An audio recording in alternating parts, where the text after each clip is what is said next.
Good afternoon. My name is Pedro Gutierrez. I am going to explain all we see in English 2. First of all, the conditionals.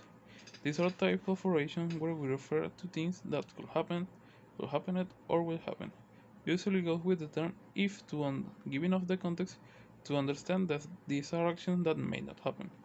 Exist four types of conditionals in function of how possible is the thing that we propose in this sentence.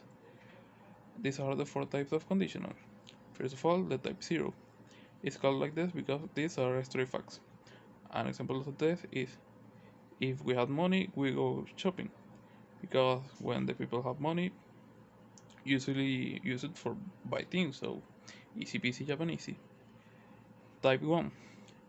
These are possible conditions formulated in simple present and his probable outcomes in simple future. An example of that is if we finish our work, we will go sleep early.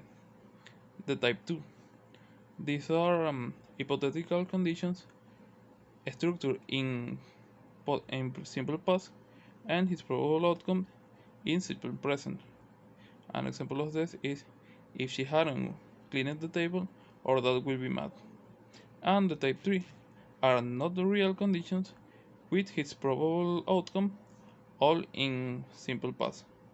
An example of this is if you had worked harder, you will pass the exam. And finally, the active and the passive voice. These are two ways of structure the sentence.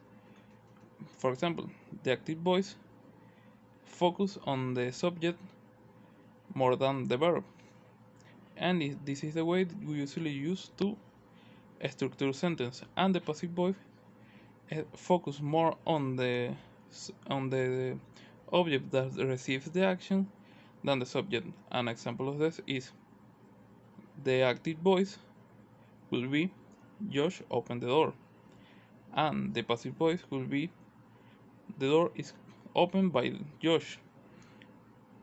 These ways to structure the orations are structured in this way. The active is the subject, the verb, and the object that receives it. Josh opened the door.